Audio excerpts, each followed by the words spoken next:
Saram, everyone. Saram. So I'd love to start, anytime I do any type of presentation, I always ask that everyone join me in some breathing.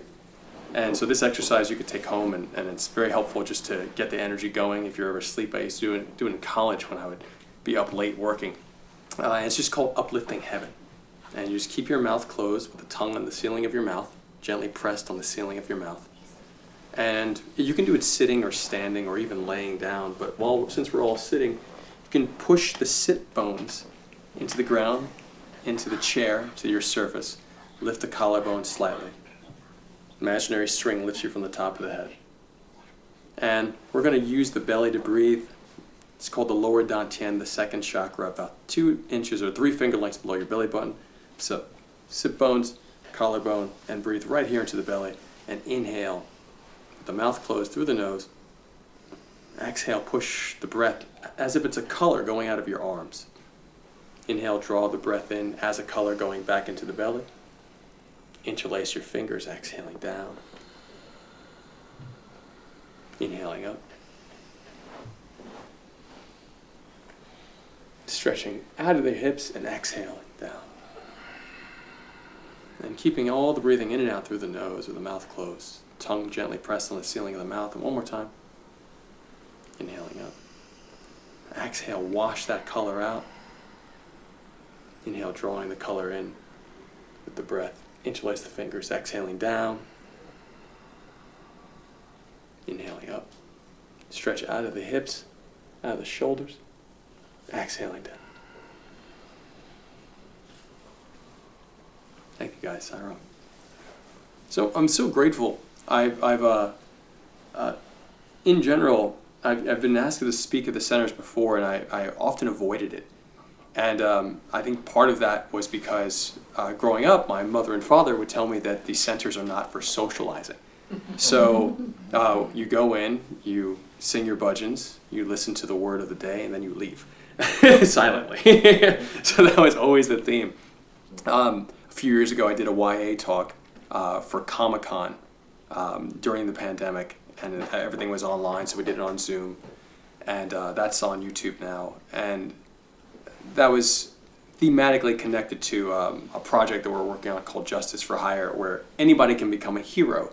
We have a global community of people creating their own heroes and telling stories together. And that process of visualizing oneself as the ideal version of yourself, I think we all have aspects of that in our experience because we have Baba. We see Baba as the ideal version of what we could. Baba says we are God. Right. So how can we model ourselves after that lofty idea and make it real and bring it into our lives? And that's really, I think, the core at the core of everything that I'm doing at this point in my life, and I'm very grateful for that. And I'm grateful for the opportunities to reframe what would be otherwise considered away from God, because all of this is God. All of us are. And I think there are ideas, practices, etc., ways of being that we might see as not being God, which from a certain perspective is correct, and I think from another perspective can be incorrect. And I think a few weeks ago we had this incident at the church where this homeless man came in and was really causing some challenges for us. And I thought that was an amazing experience because never in my life have I had to, as an adult, use my martial arts in a real setting and for a real fight. I just have not had to do that. Anytime there's been a real fight that's about to happen, my words always can diffuse it and redirect the pressure. And so I've been very grateful for that. And I always stay away from my friends who are professional fighters because I fought professionally in college. And I'm still friends with them, but I don't go hang out because they get into fights. I don't want to do that. So it was amazing to be in a setting in a church surrounded by my Sai community, and to have complete surrender to Baba, to the moment, and to know that that this is God's will.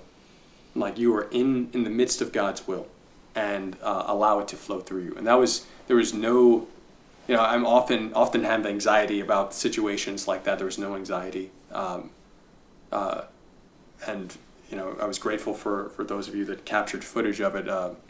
Got 2 million views on TikTok, and 10x my Tai Chi following.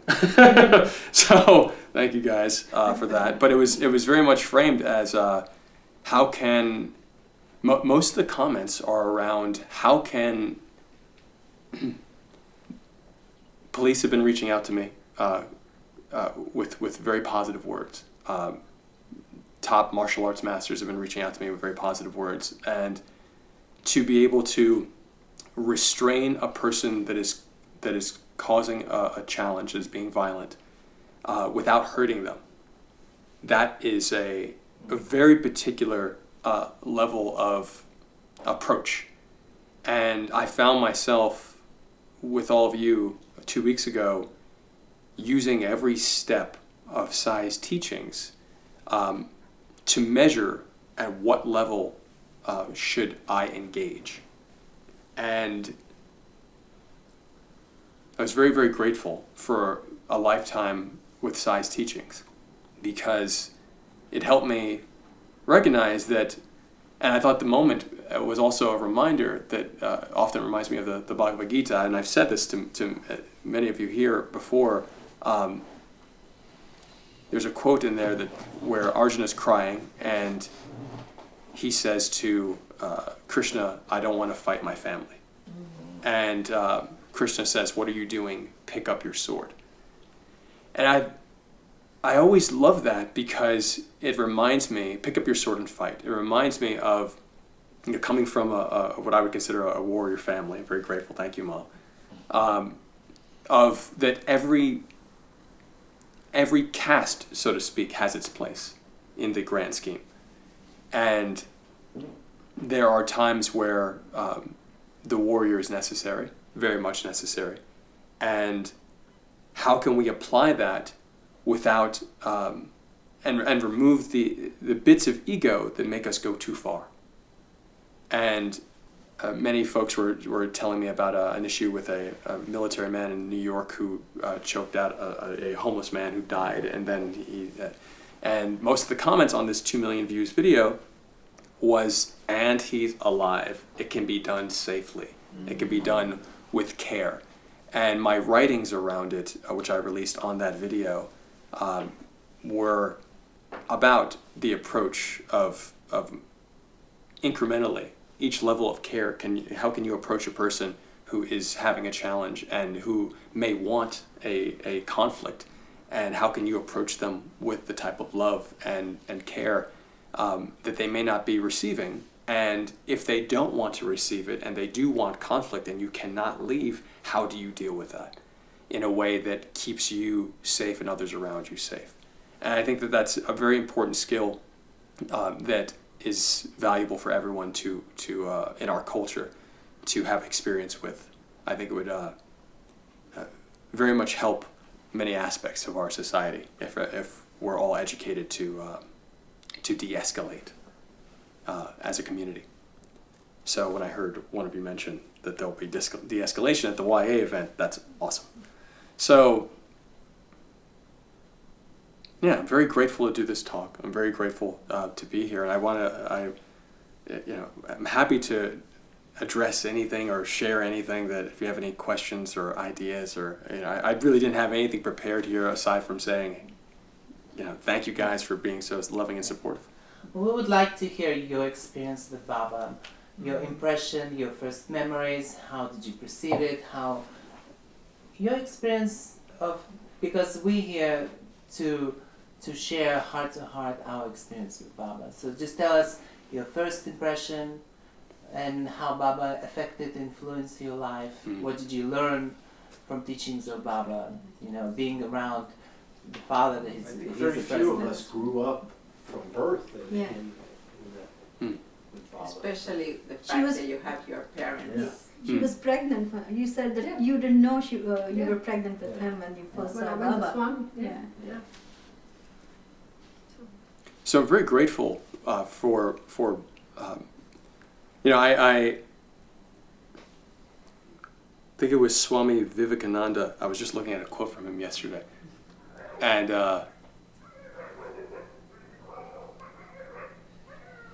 the author of Thought Power, is that Vivekananda also? Shivananda. Sorry, Shivananda. Yes, thank you. I was looking at Vivekananda yesterday, and Shivananda. Thought Power is one of my favorite books. If you don't have it, I highly. It's like the first gift I give anybody. It's an amazing book, and I highly recommend picking it up. Thought Power by Swami Shivananda. And the reason I mention that is because Baba is like an anchor, and when I look at almost every other guru, yogi, and their teachings, all of them connect back to Baba.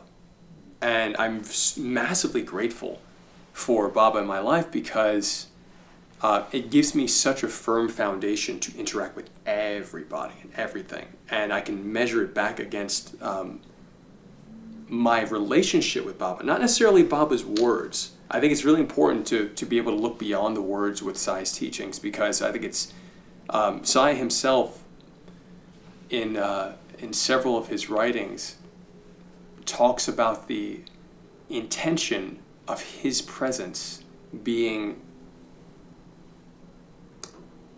the upliftment, the general upliftment of mankind, of humanity. And anytime you're focused on the general, there's going to be differences in those who might have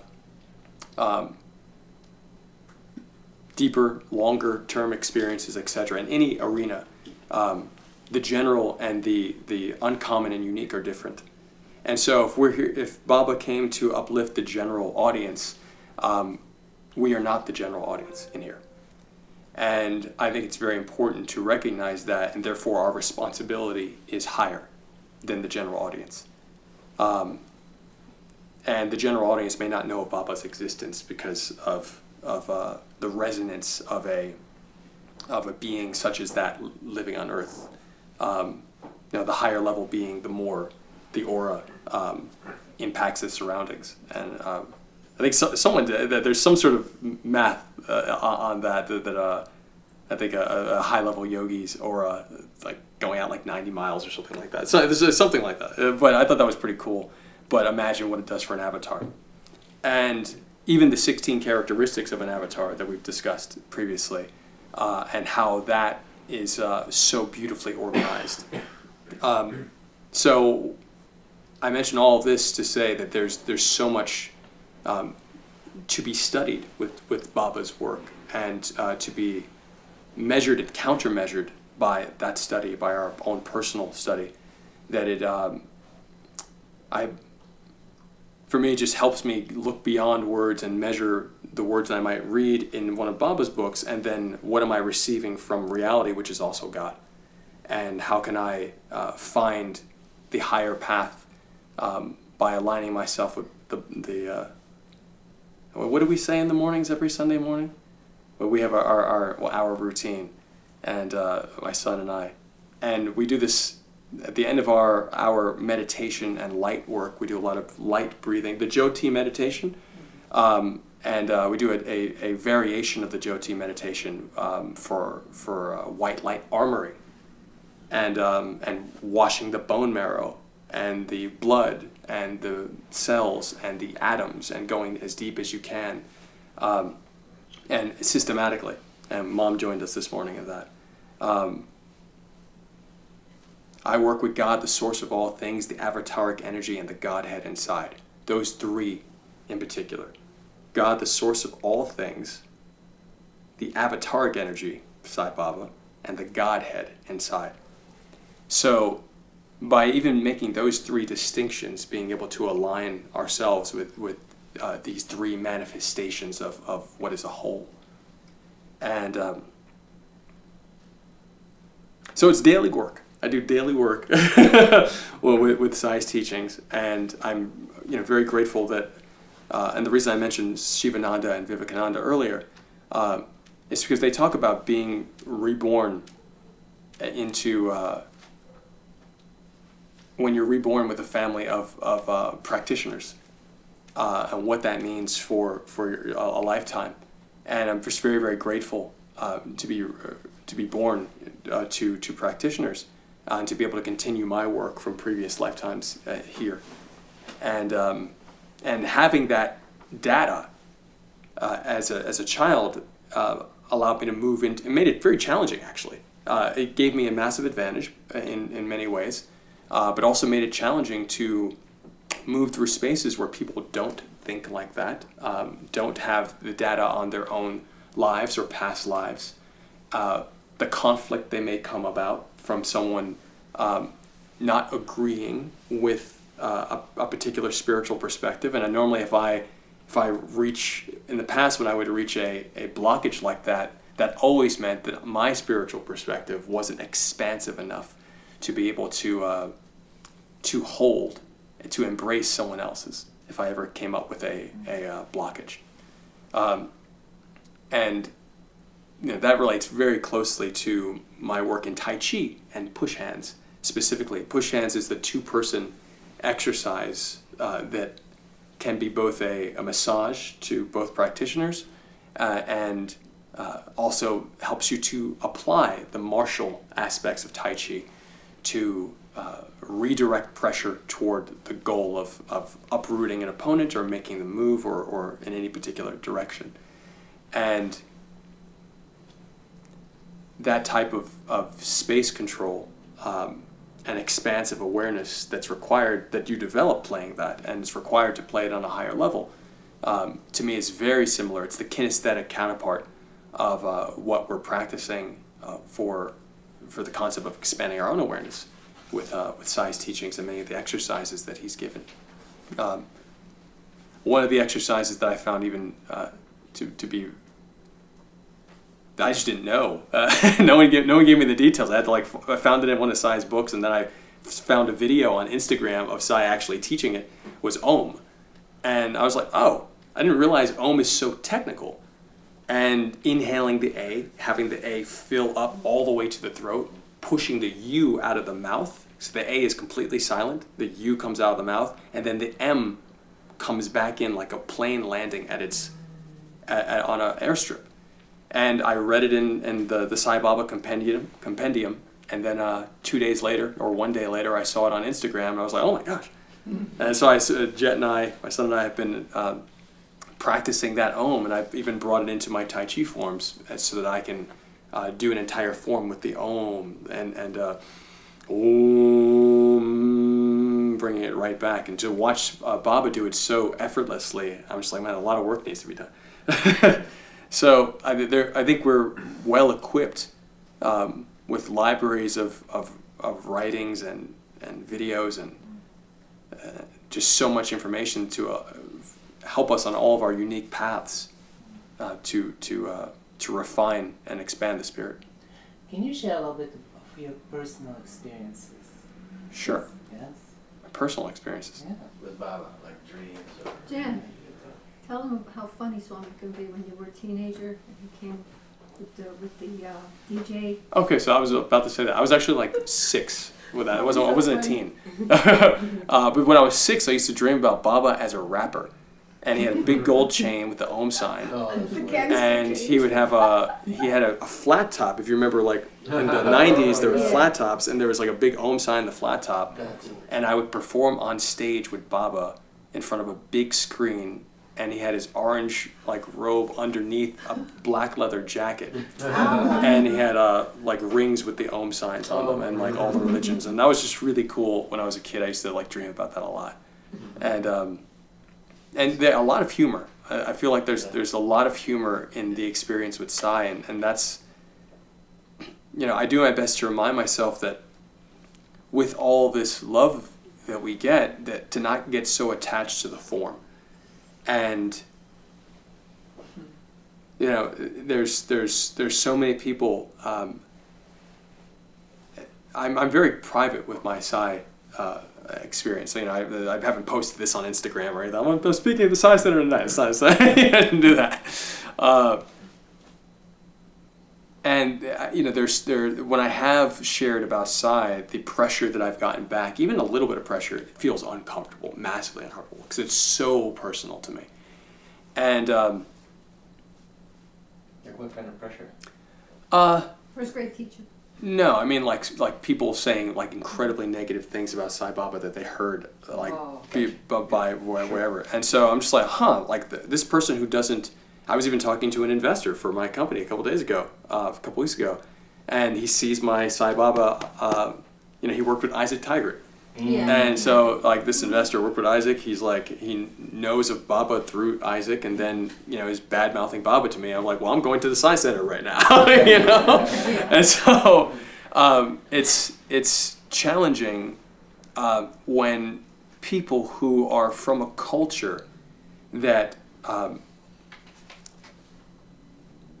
makes sweeping decisions about a person, any person, based on such limited data, and then applies that to our God, and when I say God, I mean that in the deepest sense, not the form of Baba, but that form connects us to something larger. And it doesn't matter what form you utilize to connect you to something larger, but to feel that is very painful. And I just do my best to keep it very private.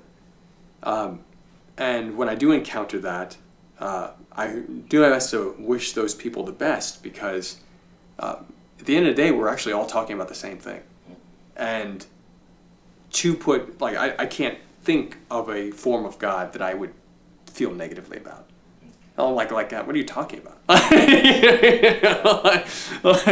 And if every pantheon has its validity from all religions, and I truly believe that they all exist, and that you can draw power. I look at forms of God as like folders in the cloud that you can download data from, and if whatever you access, you can download, and we're built to download. That's what these brains are for, and they're wireless hard drives. So like the main data is not stored in here. So what are we going to download? And I wish I encountered that more. And I do think that we're in a wonderful. I think we're approaching an age of consideration in culture right now. That many of the narratives that are going on with people being accepted for their life paths, their choices, or they may not even feel like their choices. They may feel like this is who I am. I think those are really important questions and experiences for Western culture to be having, because without us having that conversation, because Western culture has a definitive ceiling. So we have to, and Eastern culture has this amazing expansion, but there's also many challenges on the bridges between practical application and concept. And to be able to take these amazing concepts of expansion and bring them to very practical value in their daily life, I think that is our next big task. As we approach this age of consideration, because everyone is open to learning about each other. They're open to at the very least saying, okay, that's fine. You're okay. As long as you're over there, you're okay. And that's great. It's a huge step forward. It's because we can, I think, really push beyond that. I think the future of humanity is pretty bright. And that's, again, a lot of my conviction with that really comes from Tai Chi. So many people in the Tai Chi community believe what I do, and at least in the Western world, is not Tai Chi. They're like, oh, Jan, that's not Tai Chi. I'm like, well, do you even know that there's a Tai Chi World Cup in Taiwan that happens every 2 years? No? Okay, well, maybe you don't know all about Tai Chi. I was recruited by Josh Waskin, who is a chess prodigy. He was a child chess prodigy who the film Searching for Bobby Fischer was made on when he was a kid. And he wrote a book called The Art of Learning, which is amazing. It's about his experience in chess and Tai Chi. So he recruited my father and myself onto the U.S. Tai Chi push hands team. And there was so much negativity toward him because of him being a prodigy. He saw things differently. And he was 22 years old, beating masters, in their 60s, 70s, and 80s, who were considered these, a lot of times in martial arts, especially Chinese martial arts, people become very well trained and then consider themselves gurus. And so when they're challenged, it's like blasphemy. And so for Josh to be able to, quickly disperse of whatever power these people were presenting was upsetting to many students of these teachers. And so a lot of negativity went toward Josh, and my team and myself in particular inherited many aspects of that from many of the Western players, several Western players, not many, I guess, not many at all. When I really think about it, it's key Western players, because they were concerned that their ideas were being challenged. And that is so similar to religion. It's so similar to lifestyle.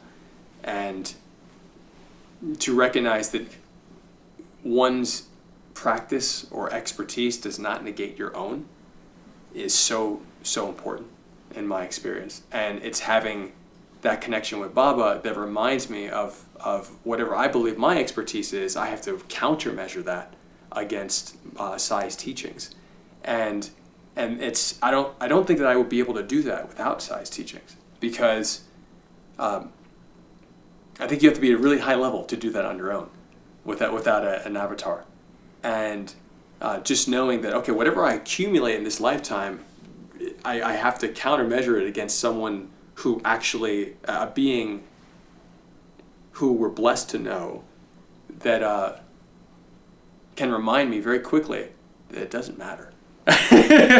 Like, there's something higher that we're always here for, and whatever you think your achievement is, let go of that and refocus inward and on the expansion and on the love. So I think that most of the most systems outside of what we do may not have that anchor. So very grateful. When you get that pressure, do you feel, can you see it as something that it's actually Baba is doing it, giving you that pressure, and therefore maybe strengthening your faith? Because oftentimes when we get that pressure, we go within, hopefully strengthen our belief and our faith. So in other words, it's all in this world of duality and Maya. It's his way of giving us basically a tool of his pressure to strengthen your own faith. Is that something that you feel or see or experience in any way, or not really? So absolutely, I think that I would go to the analogy of the removing layers of the onion, and consistently pulling away. The pressure helps me pull away what I'm not supposed to focus on. Because the more I'm reminded of what the core values are, the core principles, the more I can drill down on what purpose-wise here to do in life. And if I can be very focused on my purpose, then I can relinquish the things that are actually not associated with that purpose. And normally when I get into trouble, true trouble, it's because I'm not focused on that purpose, and I've somehow relinquished it. And when I am focused on purpose, the trouble is soaked in grace, and grace as defined by, as I read in the Sai Baba compendium a few weeks ago, that grace is like morphine, and it doesn't mean that you're not going to go through the challenge. It just means that you won't feel the effects in the same way.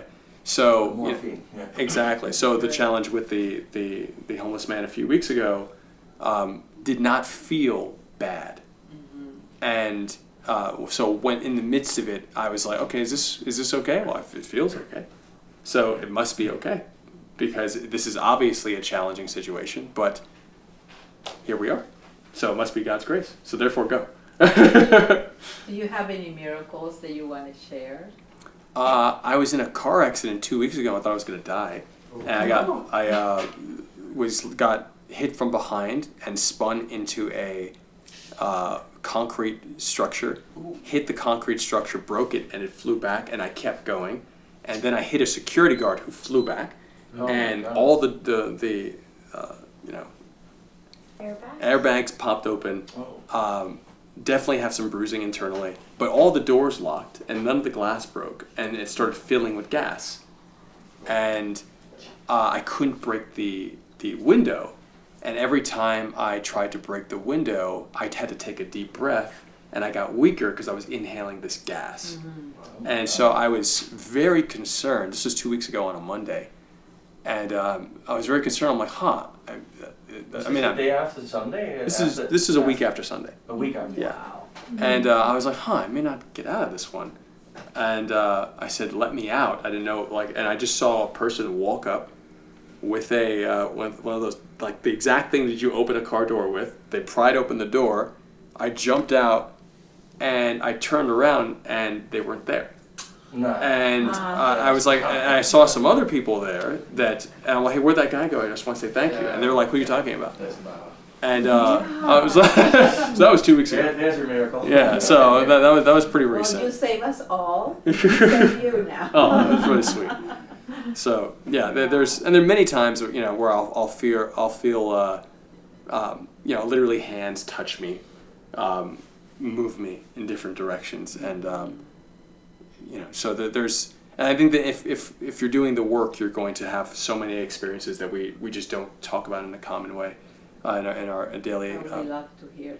So I think I mentioned a few weeks ago at a Sai Center just the importance of the center line for me, and knowing that if I can really focus on this imaginary center line that we did in the beginning for our uplifting heaven exercise. Some cultures call it the silver cord. Some cultures call it it's a magnetic field that comes from the top of the head. It also comes out of the fingers and the toes, and they're all connected. But the more I focus on the centermost point there and have it run through the body, if I hear a voice that is outside of that center line, I know it's not the pure voice.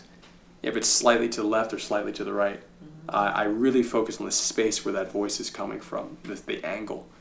And so that daily awareness, you can check in on that center line anytime. But that to me is a major source of internal miracles. Is that practice. That connection. Yeah. Is that why you wore that shirt, because of the buttoning? This. Oh yeah. No, but that's pretty cool. There you go. There you go. That's the artist's eye. Yeah. Cute. Any other Any thoughts, questions? questions? What do you mean hear a voice? And you hear certain voices, and some of them are pure and some of them are not. I didn't. Oh, sure. That's a great question. So, have you ever done meditation maybe like 3 or 4 in the morning? The interesting thing about 3 or 4 in the morning for meditation, That's what Swami says. Brahma's time. Yeah. you can feel, in my experience, I could feel people's thoughts settled, almost like a sheet over the city. And so their thoughts are lower rather than higher, like literally in proximity. It almost feels like the thoughts are lower to the ground rather than higher above. And because of that, the thoughts being lower, there's space up here.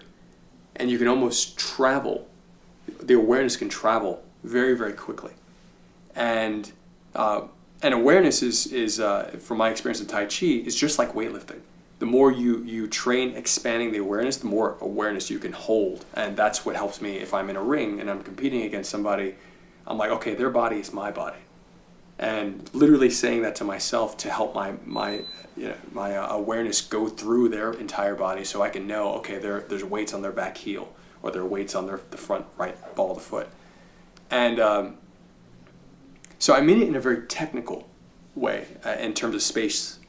And the more I focus internally on the awareness, and this silver cord, another great example of the silver cord or the center line is the ambulance, the logo, the medical logo of the snake spinning around, and some people talk about it as the kundalini rising. And so what it's spinning around is that center line awareness. And so humanity's known about this for a very long time. And just knowing that the entire body is actually wrapped around this cord, that awareness. And as Sai Baba talks about, the soul, if it's encapsulated anywhere, is right here, between very particular vertebrae here. And so if you have that, if you're focusing on that awareness spatially, there's all these other channels. There are entities around us that simply exist that we can't see because our eyes don't pick up that light. And these entities communicate. The trees communicate literally. That has a heart and a circulatory system. And so it's just a matter of us connecting with these things. And to answer the question, the center experience, in my experience, the voice, when I listen to that one, the outcome is the most optimal. Like whatever the thing is that I might have a question about, that I might be seeking in a day or in a particular moment, like, and if it comes from right on that center line, and I practice enough to know if the idea comes from that center line, Deepak Chopra might say it would come from that the heart has a higher computing power than the brain. And some people will feel the gut feeling either in their gut or in their heart. But if you ask yourself a question and you don't feel good in the heart or the belly, literally checking in with the heart and the belly, then the answer is no. And Sai Baba would say that if you have a question, how you ask the question is very important. Like say, can I do this or can I, or not? If you ask can you, and the answer is yes, that doesn't mean you should do it. And the question should be, should I do it or not? And you ask the question, you wait 15 to 20 minutes. I believe there's like specific times, like 15 to 20 minutes. You wait for the answer, and then you'll have your answer guaranteed in that 15, 20 minute span. And so I think that's also a really fantastic exercise, which is different than the center line, but the concepts are the same in terms of full faith of knowing that the answer that comes is going to be the answer you should choose. And sometimes I don't like the answer that comes. I'm just like, man, all right, fine. And I do it. And I'm happy that I made that choice because, again, I keep on talking about measurements. I can measure in my day how fast I'm listening to that center line awareness.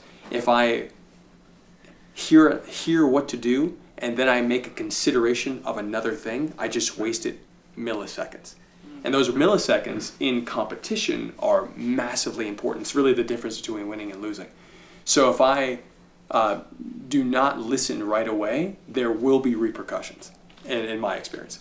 So I definitively train myself every day and have to consistently work on it to listen to that center line, to do my breath work, my visualization, my yoga, my Tai Chi, that helps to connect me to the center line, and do my meditations that, again, all are thematically connected to this particular type of awareness, and they all have different benefits, but they're all complementary. And so I hope I answered the question. Thank you. Thank Thank you you. so much. Thank you. Yes.